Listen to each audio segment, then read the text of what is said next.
The Daily Brad Devotions. Today's reflection with Pastor Jeff Eliscopides. Ay si Nanay Cristia naluha na naman. Marami ang naluha. Opo, si Nanay Christy, sabi niya talaga namang tagos sa kanyang puso't damdamin ang pinagdadaanan ng dakilang ina na si Nanay Neri. Amen. Yan yung mga magulang na, di ba? Lalaban pa rin ng patas kahit mahirap para sa mga anak. Kwento ni Nanay, di ba?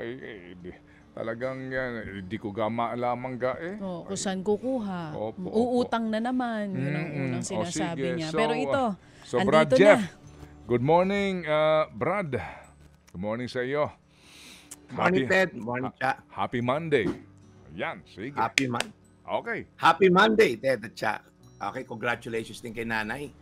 Malapit na magtapos ang kanyang anak. Yan, konting hirap na lang, Pastor. Maraming salamat sa mga happy anonymous natin na nag-share ng blessings. Pero ito, ngayong araw, meron tayong letter para sa ating Anong Say Mo, Brad. Galing kay Rudy Lynn. Para may mahaba kang oras, Pastor, para mabigyan ng payo itong nanghihingi ng tulong na kapatid natin. Basahin ko na yung sulat niya.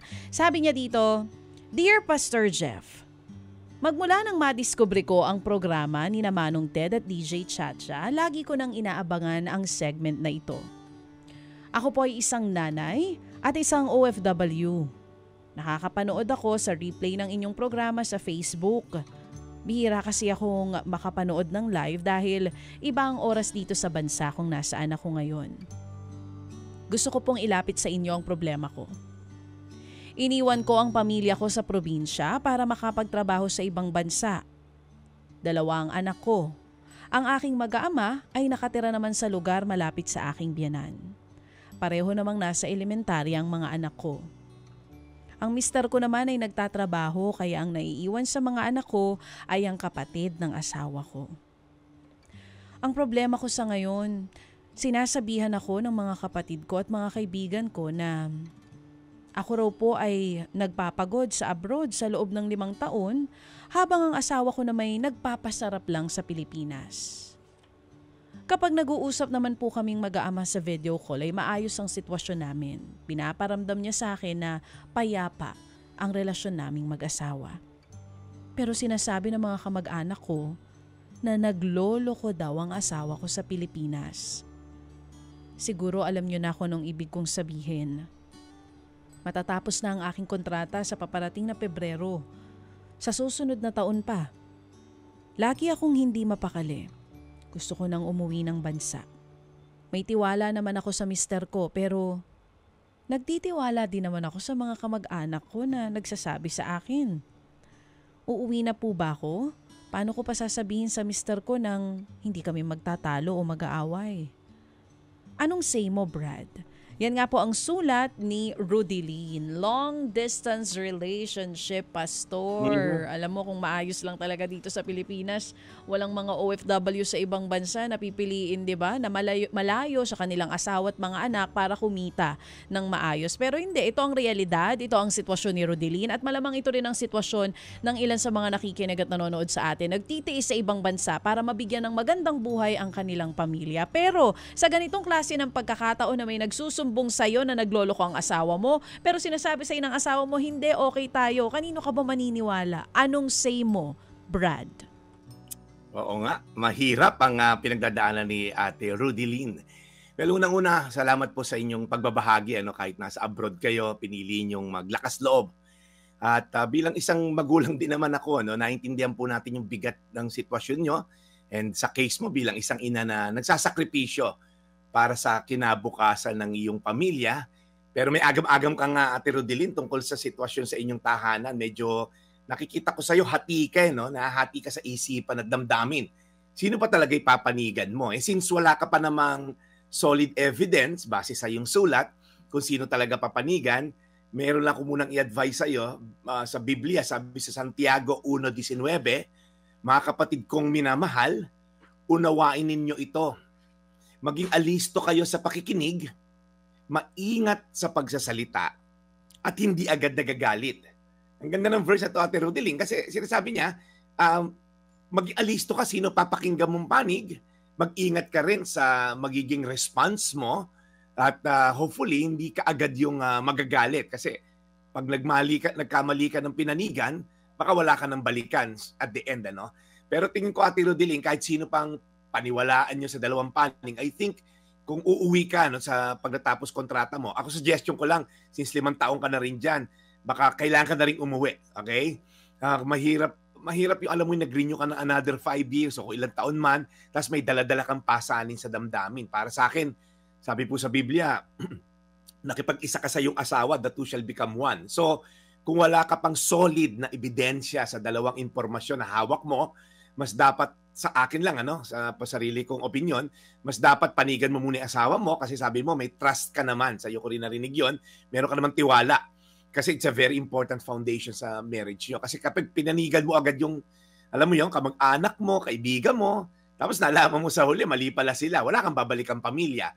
So, kaya meron akong konting mapapayo lang sa iyo, pero konti lang to and hopefully makatulong to kahit papano. No? So, lapitan mo yung mga taong concern na may pangunawa. Okay? So, kapag kinausap mo yung mga kapatid mo, okay, gawin mo to na meron kang, alam mo yon, nararamdaman mo ba yung concern talaga nila sa'yo? Okay? So, magtiwala ka na, alam mo yung kamag-anak mo, mababasa mo naman yan Concern ba talaga sila sa kapakanan mo? Hindi ko kasi alam yung mga nitty-gritty details para Rodeline, kung may nakukuha ba silang pabor sa'yo and all. Pero again, personal mo yan. So, magtiwala ka. Kausapin mo pareho sila sa bukal sa puso mo. Tapos pakinggan mo rin yung puso mo. Kung nararamdaman mong mahalaga umuwi ka upang masigurado yung kapakanan ng pamilya, sundin mo yung nararamdaman mo. Kasi bilang ina, bilang asawa, meron ka niyan. Yung presensya ng isang magulang ay mahalaga, yung discernment na tinatawag. Pangatlo, harapin mo yung mga kwento ng may maayos na pagtatanong. Yung hindi agad may kinampihan ka na, yung open mind na tinatawag. Kung may narinig kang hindi magandang balita sa asawa mo, huwag ka agad mag-akusa. Magtanong ka ng direkta pero mahinahon. O may narinig akong usap-usapan tungkol sa'yo.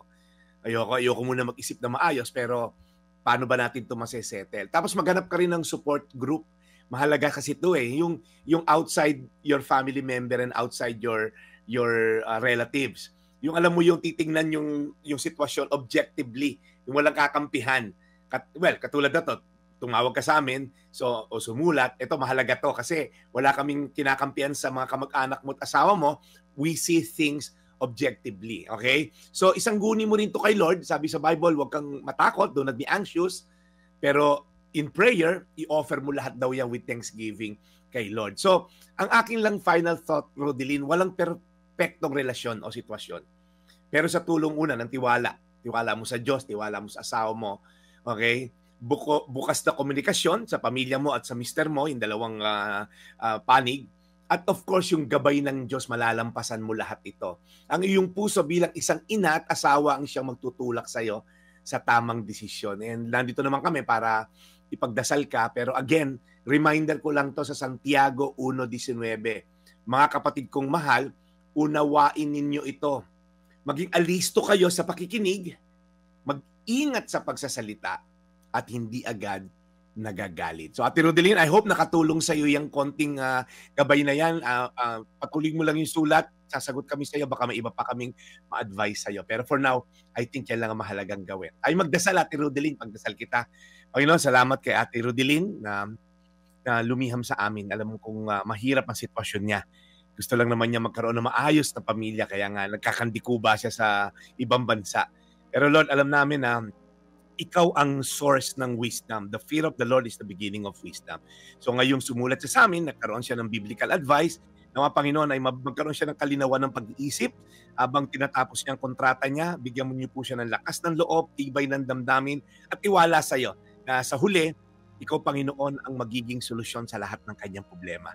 Gabayan mo siya, 10 na kanyang mga kamag-anakan dito sa Pilipinas. Sa pangalan ni Jesus. Amen. Amen. Amen. Panginoon, muli po salamat sa araw na ito, sa panibago pong aral na aming napakinggan mula po kay Brad Jeff. We pray, Lord, alagaan niyo po si Brad sa panibagong linggo ng kanyang pagmimisyon. Always keep him safe, protected. Lord, salamat po sa araw na ito. In Jesus' name we pray. Amen. Salamat na marami, Brad, muli sa pagkakataon na mapakinggan ang iyong napapanahon na mga payo hango sa banal na kasulatan. Mabuhay ka, Brad. Thank you very much. Brad Ted, imbitahan natin sila sumulat sa atin. Kahit po feeling nyo, kung masyadong personal, pwede namang hindi totoong pangalan o mga lugar ang ilagay nyo, para lang po yung prinsipyo ng biblical principle ang mahalaga para makarelate. Sumulat lang po kayo sa pastorjeff.ph na gmail.com. Sa Facebook ko po na pastorjeff.ph po, yung Facebook, YouTube, nandiyan naman po yan. Kahit sa Instagram, kung ma-Instagram kayo, Jeff Eliscopides naman po tayo sa Instagram at para po masolusyonan natin yan. At may Viber din tayo na bibigay ni Chia mamaya. Pero Ted, batiin ko lang si Daddy Lito Manalo. Na-meet ko yung anak niya, nag-church kahapon, hindi ko sila kilala. Pero lagi naka-tune in sa atin from Cagayan de Oro, Daddy Lito Manalo. Siya may kapansanan sa mata. Hindi na siya nakakakita pero lagi nakikinig sa atin, Daddy Lito. Thank you very much po. Salamat po ng marami. Ganon din naman si itong ating tagapakinig Brad Jeff na wala siyang paningin pero lagi din siyang nakikinig sa atin. Oo, at sabi nga daw nakatutok lagi sa radyo araw-araw po ang ating pong kapatid na hinahanap ko lang yung pangalan niya dito, nabanggit ko na ito kanina, para po si Laura Lim. Yan. Araw-araw nakikinig sa atin. Wala siyang paningin pero ang kanyang pananampalataya ay lubos. Amen. Okay, Brad. So, salamat na marami. Si Maning, batiin din natin. Sir Maning, ganda umaga po sa inyo. Salamat sa panonood po sa aming pong programa. Okay, salamat po na marami. Okay. Lang, belated happy birthday, Lester and Lemuel. Congratulations, Attorney Lester. Nakapasa daw siya sa bar exam galing kay Ruby Marie and Don. Wow. Congratulations. Attorney, congratulations. Sige. Alright. Okay, Brad. Maglalaba pa ako, Brad. Ito po yung Daily Brad, your daily dose of inspiration.